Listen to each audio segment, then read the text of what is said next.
water resources transformational investment. Construction of irrigation project at Dhauleswaram and Vijayawada by Sir Arthur Cotton 160 years ago had transformed the chronically drought-affected Godavari and Krishna districts into the rice bowl of India.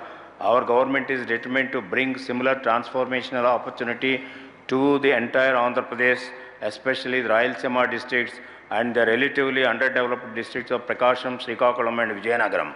We have optimized the utilization of Krishna waters to harness the water resources available in Godavari. Our government has successfully executed the Pattisema lift irrigation project in a record time of 5.5 months, which is designed to deliver about 80 TMC of surplus Godavari to Krishna Delta, thus enabling Srisailam water to be allocated to Rayalaseema districts. Pattisema project has provided 8.6 TMC of Godavari water as life-saving irrigation to 8.3 lakh acres under Krishna Delta in the Kharif. I am happy to inform that in the House that this is the first project completed under the National River Interlinking Projects. We are committed to completing the 7 priority irrigation projects in a time-bound framework to provide sustainable irrigation to the chronically drought-prone Rayalaseema and Prakasham districts and the backward districts of Srikakulam and Vijayanagaram. We will complete Totapalli Barrage, Polavaram right main canal, Galeru Nagari Suzala Sravanti and Handri Neva Suzala Sravanti in 2016-17 financial year, and Vamsadhara Phase 2 project, Pola Subbaya Velugonda project, Godlakamma Reservoir and the Polavaram left main canal in 2016-18 financial year, and Polavaram Phase 1 works by June 2018. In addition, we are vigorously implementing the Andhra Pradesh community-based tank management project with World Bank assistance to rehabilitate 975 minor irrigation tanks covering an area of 1.2 lakh hectares in 12 districts with an outlay of 449 crores. We are also implementing the Andhra Pradesh Irrigation and Livelihood Improvement Project with JICA assistance with a total of project outlay of 291 crores and would create an additional irrigation potential of 49,330 hectares. We have revived 175 hitherto defunct lift irrigation schemes with an outlay of 134 crores and thereby stabilize 1.5 lakh acres ICUT. We are committed to making Andhra Pradesh drought-proof and bring the blessings of irrigation to every inch of commandable farmlands. The work taken up under Neeru Chettu program has contributed to substantial improvement in the groundwater levels, especially in the drought-prone districts of Chitturu, Kadapa and Anantapur. Installation of 1,254 piezometers has enabled real-time monitoring of groundwater availability and facilitated scientific management of water resources. Under the Pradhana Mantri Krishi Sinchai Yojana, formerly Integrated Watershed Program, we are implementing 432 watershed projects in 12 districts, ensuring comprehensive soil and moisture management covering an area of 18.1810 lakhs hectares with a financial outlay of 2,290 crores. Under NTR Jalasri Phase 1, we are providing assured irrigation to 50,000 scheduled caste SC and scheduled tribe ST farmers covering an area of 2.19 lakh acres with an estimated cost of 385.55 crores.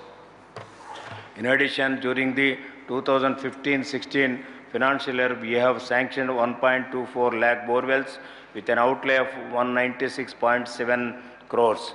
With a view to consolidate the achievements, accelerate the pace of implementation of priority irrigation projects and make the state drought-proof, I am increasing the plan allocation for the water resources sector by 57%. From 4,678.13 crores in 2015-16 financial year to 7,325.21 crores in 2016-17 financial year. I have earmarked 3,660 crores for the Polavaram project, which being a national project will be financed by Government of India. I am allocating 3,135.25 crores for accelerated execution and completion of other irrigation projects in accordance with the time schedule. I am increasing the plan allocation for minor irrigation sector by 23%, duly earmarking 674 crores, which will supplement with additional financing from the Rural Infrastructure Development Fund (RIDF), Mahatma Gandhi Rural Employment Guarantee Scheme (PMKSY), and external financing. We have also sought financing from the Japan International Cooperation (JICA) and the World Bank for the revival and rehabilitation of minor and medium irrigation projects, systems, and integrated command area development with the objective of maximizing agriculture productivity in these areas. Industrial sector. While the primary sector provides livelihoods to majority of our population, industrial growth is the real game changer when it comes to job creation for the future. Industrial sector offers the twin engines of accelerated economic growth and job creation within a shorter time frame. Naturally, our government has been vigorously pursuing measures for rapid industrialization of Andhra Pradesh. Our efforts have resulted in a significant industrial growth of 11.13% in 2015-16 financial year. This growth has come from all components of industrial sector, namely 10.82% in manufacturing, 10.98% in mining and quarrying, 16.969% in electricity, gas and water supply, and 9.46% in construction. Recognizing that the environment has become quite competitive for attracting investments, our government has formulated a highly competitive sectoral policies, namely Industrial Development Policy, MSME Policy, Automobile and Automobile Components Policy, Aerospace and Defense Manufacturing Policy, Textile and Apparel Policy, Biotechnology Policy, Food Processing Policy, Industrial Park Policy, and Retail Trade Policy for the period 2015 and 16. Further, we have taken several measures to make it easier for business to invest in our state by establishing a single desk system. Along with many other reform initiatives across the regulatory spectrum, we achieved the distinction of being ranked second in India by the Department of Industrial Policy and Promotion and World Bank in terms of undertaking reforms for ease of doing business. Such measures have reduced our approval time from an average of 90 days in 2014-15 to 21 days in 2015-16, and we intend to bring it down to 14 days in 2016-17. We have extensively marketed and strategic and demographic advantages of our state, as well as the credibility of our Chief Minister's leadership to attract investments to the state. These efforts have culminated in the highly successful partnership summit held in Visakhapatnam in January 2016 that attached 1,400 delegates, including 300 foreign delegates from 41 countries. A total of 328 memorandums MOUs were signed during this summit with an investment of 4.67 lakh crores.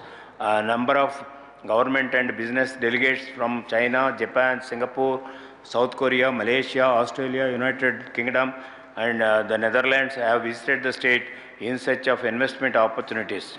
In total, we have grounded private investments worth 9,505 crores and created 76,818 jobs in MSMEs, large and mega industries in 2015-16. We intend to ground 11,500 crores worth industrial investments with the corresponding growth in jobs in 2016-17. While emphasizing the growth of industries sector, our government is equally committed to the welfare of labor that is essential for harmonious industrial development. We are offering several services like insurance cover and work facilities for construction workers and transport drivers in 2015-16. These programs have benefited 4.5 lakh transport drivers at an expenditure of 8.46 crores. Food processing.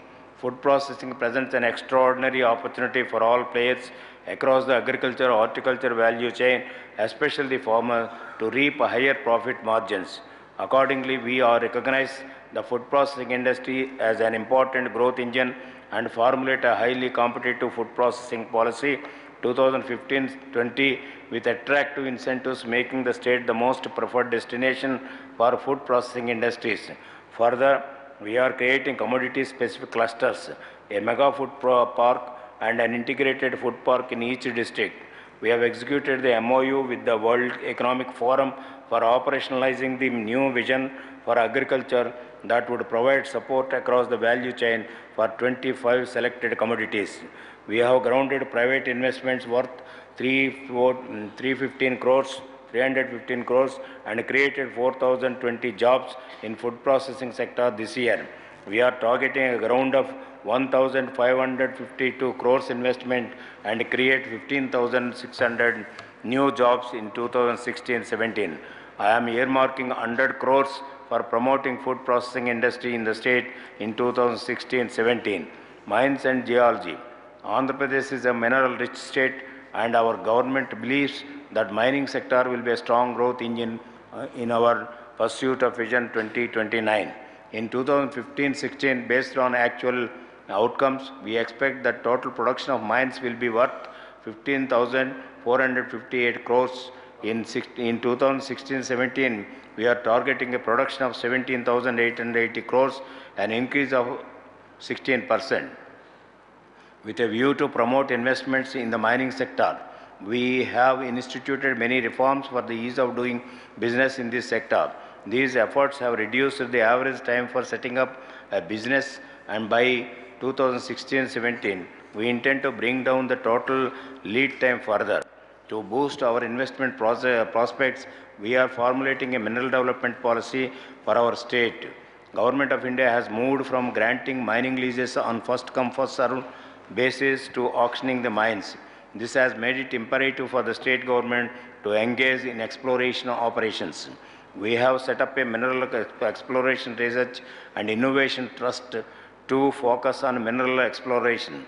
Further, we are also setting up district mineral foundation in each district to look after the welfare of people affected with mining operations. We set a target of raising 1,632 crores in 2016-17 for these foundations. Taking cognizance of the feedback from all quarters, we reworked our sand policy. We have taken our revolutionary decision to supply sand free of cost from all sand reaches in the state through a transparent mechanism. We believe that this will give a major boost to the construction sector. Handlooms. Our government is committed to the welfare and handloom artisans, having realized the importance of protecting and preserving the traditional industries, which are bound to bounce back with the rising preference for traditional garments.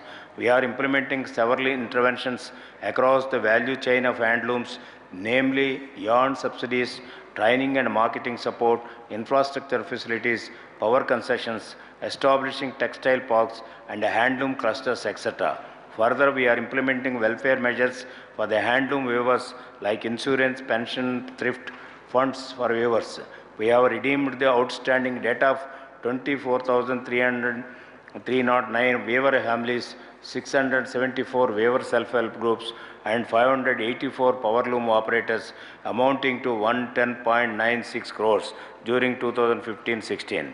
I propose an allocation of 125.84 crores for the handlooms and textiles promotion in 2016-17, an increase of 172% over 2015-16. Overall, I propose an outlay of 975.77 crores in 2016-17 for industry sector, with an increase of 43% over 2015-16. Service sector. The services sector in Andhra Pradesh constitutes 46.6% of the GSTP and provides direct and indirect employment to a large section of the population. In 2015-16, service sector grew at an appreciable 11.39% over the previous year. This growth has been driven through a robust performance of 17.18% in communications, 13.70% in public administration, 12.63% in trade, hotels and restaurants, 9.6% in banking and insurance, 9.49% in rural, in real estate and ownership of dwellings, 8.05% in transport and 14.92% in other services, with a slight decline of 2.24% in railways. We expect the overall service sectors to grow at a relatively higher rate in 2016-17 at around 2015-2016, at around 15 to 16%. Information technology. As the honorable members are aware, our state contributes a significant share of IT employees globally. Therefore, it is natural that we should make Andhra Pradesh the central hub of information technology enabled services, with the youth of our state constituting the core talent pool for the industry. With this confidence, we have formulated the IT policy and electronics policy to attract investments in addition to reforms for improving the ease of doing business. These efforts have led to investment proposals of 3,780 crores with employment potential of 8,700 crore jobs being considered at different stages of execution. We are actively pursuing the strategy of becoming the preeminent region with the cyber security and expertise. We are planning to set up a cyber school of excellence in Tirupati in collaboration with Israel, with the vision to be acknowledged as the leader in information assurance, providing a secure, resilient and safe cyberspace for citizens, business and government. We are the first state in the country to formulate the policy for Internet of Things IoT, which reinforces our belief that the future is here in AP. I have provided 360.22 crores for the promotion of information technology, electronics and communication in the 2016-17 budget estimates. Tourism, heritage culture. Tourism is one of the highest employment generating sector. Our state is endowed with natural resources, 974 kilometer coastline, backwaters, forests, lakes, and is rich in historical traditions and Buddhist legacies. Therefore, it is only intuitive that we spend significant efforts in boosting the sector to generate jobs and grow our economy. Accordingly, we are establishing museums at Visakhapatnam, Vijayanagaram and Eluru and a coastal museum at Vijayawada. We have launched a new scheme called Cultural Celebrations, wherein the regional district festivals are celebrated all over the state. This scheme will involve local artists and aid in promoting, preserving and reviving the local art forms. We propose to introduce a new scheme for the welfare and promotion of women artists. We are in the process of setting up a cultural complex at Kakinada, auditoriums in Tirupati, Vijayawada and Visakhapatnam, a science city with the Government of India support in Amravati, and regional science centers at Visakhapatnam and Anantapuram for the development of science, art and culture. We are setting up 3 convention centers under PPP mode in Tirupati, Visakhapatnam and Vijayawada. We are also planning to build a state-of-the-art Kuchipudi Natya Ramam designed by a world-renowned architect. This will showcase the riches of six centuries of Kuchipudi dance. We have formulated a tourism policy and undertook reforms for ease of doing business to develop this sector. As a result of our efforts, the total tourist arrivals in the state have increased to 12.18 crores persons in 2015, registering a growth rate of 30% over 2014 figures. Correspondingly, we estimate that the economic output tourism during April-December 2015 has increased by 22% over the same period the previous year. In 2016-17, we expect to see a growth of 40% in tourist arrivals. We grounded private investments worth 1,523 crores that created 4,661 jobs to our economy in 2015-16. In 2016-17, we are targeting to ground 2,174 crores and rupees and add 7,992 jobs. I have earmarked 227.27 crores for promotion of tourism, culture and strengthening the archaeology and museums. This would provide the seed capital for leveraging private capital. Krishna Pushkaram. Our government will celebrate Krishna Pushkaralu in August 2016 in a manner befitting the important religious cultural event. I have provided 250 crores for this purpose in the 2016-17 budget estimates. Infrastructure development. A key factor for success of the Chinese and Southeast Asian economies is the emphasis on infrastructure in boosting economic development. In pursuit of our Vision 2029, infrastructural growth is the cornerstone of our development strategy. Industrial infrastructure. My government believes that by virtue of our strategic geographical location and the global development trends, our future lies in the integrated development of coastal economic zones as manufacturing hubs. We are actively engaged with the Government of India to formulate appropriate policy regime in this regard. In this direction, we are promoting the integrated development of investment manufacturing zones and industrial corridors. We are developing major industrial corridors projects, namely Visakhapatnam Chennai Industrial Corridor, Chennai Bangalore Industrial Corridor, and Karnulu Bangalore Industrial Corridor. The dedicated rail freight corridors sanctioned in the 2016-17 railway budget from Vijayawada to Kharagpur and Delhi to Chennai will significantly boost the prospects of these industrial corridors. In addition, we are developing the Peninsular Region Industrial Development Corridor project in Donakonda, spanning 5,779 acres with an estimated potential of 23,000 crores rupees and employment potential of 1.33 lakhs. We are also taking up Orvakallu Mega Industrial Hub spanning over 27,788 acres with an estimated potential of 40,000 crores and employment potential of 70,000. These corridors will not only promote industries but also create substantial urban infrastructure and contribute to the overall economic development of the state. 4 industrial nodes, Visakhapatnam, Kakinada, Srikalahasti, Erpedu and Gannavaram, Gannavaram, Kankipadu have been identified as potential nodes for VCIC. Similarly, 3 nodes, Krishnapatnam, Kalikiri and Indupur have been identified as nodes for CBIC and KBIC. Asian Development Bank assistance for the VCIC and the Japan International Cooperation Agency support for CBIC are at an advanced stage of approval, and we expect both projects to be grounded in 2016-17. To boost the industrial progress, we are grounding the National Investment Manufacturing Zone in Prakasam district over an area of 14,231 acres. This zone has the potential for attracting 43,700 crores in investment and create 5 lakh jobs over the next 10 years. We have also secured in principle approval for setting up a National Investment and Manufacturing Zone in Chittoor district in an area of 5,000 hectares. This NIM will be an integrated industrial township with state-of-the-art industrial and social infrastructures. It is estimated to bring in 30,000 crores of investment and create around 3 lakh jobs over the next decade.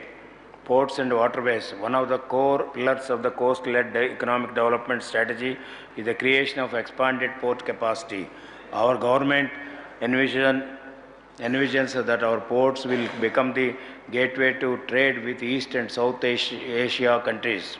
In addition to expanding the capacity utilization of the existing ports, the government proposes to develop Machilipatnam and Bhavanpadu ports through public-private partnership in 2016-17.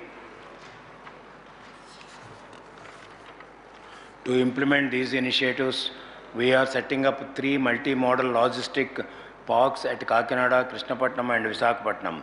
We have passed the Maritime Board Bill and are also set to be a major player in the Sagarmala project. Further, we will be taking up National Highway Waterways 4 works with the assistance of the Indian Waterways Authority of India. Airports have a critical role in transforming the state into a logistic hub. Air traffic has grown 59% during 2015-16 and is poised to gather momentum in the coming years. The airport expansion is under brisk progress in Vijayawada and Rajamahendravaram. We propose to build 5 green airports at Bhogapuram, Dagadarthi, Orvakallu, Nagarjuna Sagar and Donakonda. Road grid. Roads are important instruments for economic growth as well as poverty alleviation. Research by the International Food Policy Research Institute has revealed that investments in rural infrastructure, especially rural access roads, have had the highest impact on poverty reduction. With these considerations, we have conceptualized a road grid across the state, wherein all the Gram Panchayats will be connected to their mandal headquarters through all weather roads. All mandal headquarters with the district headquarters with 2-lane roads. All district headquarters connected to each other with 4 2-lane roads and connected to state capital by 4 or 6-lane roads. Further, all major ports, tourist places, industrial hubs and airports will be connected to the nearest national highways with 2-lane roads. With the efforts made by our government, the Union government has declared the roads from Kurnool and Anantapur to Amravati as national highways. This will connect the Rayalaseema region with the capital. Concurrently, we are constructing intra-village cement roads under Vadavadala Chandranna Bata. By converging MG NREGS with special grants, we have constructed nearly 2,704 kilometers of roads in 2015-16. We are complementing the road projects with Pradhan Mantri Gram Sadak Yojana in 2016-17 with a provision of 429.97 crores. We target to benefit 215 habitations constructing 860 kilometers of BT roads. Overall, I am providing 3,184.25 crores for strengthening the road network in the state. I am making a separate provision for the rural roads under management of Panchayat Raj Department. Road safety. Our government believes that road safety is an integral part of our public health promotion efforts. We have committed to continuous operational reference system and created a road safety fund of 10 crores. Further, we are taking special measures to ensure that buses used for student commute to schools are maintained properly with annual fitness checks, special awareness campaigns, etc. We are also using state-of-the-art technology in administering the tests for learner's license and driving license, which will help in reducing accidents and improving road safety. I am providing 150.78 crores to the Transport Department, including a plan allocation of 17.50 crores in 2016-17 budget. Energy security. Our government is a strong proponent of power for all. We are already offering 24/7 quality and reliable power to all domestic, commercial and industrial sectors. We are also committed to provide 7 hours of supply to agriculture sector. It is noteworthy that our government has transformed the power sector in the state from being deficient to surplus. We aim to complete the electrification of 4.6 lakh households by June 2016. We have reduced the aggregate technical and commercial losses to 10.29% in 2015-16 from 11.81% in 2014-15. We aim to bring the losses down to a single digit in 2016-17. We have added an additional capacity of 2,290 megawatts in 2015-16 and are aiming to target an additional capacity of 4,800 megawatts in the next 3 years. I am happy to inform this House that our state has become the leader in achieving energy efficiency and has won 5 national awards. I am happy to inform we have distributed 1.87 crore LED bulbs to 93.5 lakh households and intend to cover all households by March 2016. We have also replaced 3 lakh street lights in 110 urban local bodies and intend to complete the replacement by June 2016. We plan to replace 1 lakh agriculture pump sets with energy efficient ones in 2016-17. Our special emphasis on renewable energy with the formulation of solar and wind energy policies has resulted in 2 solar parks, 1,000 megawatts each in Anantapuram and Kurnool, which will be commissioned during 2016-17.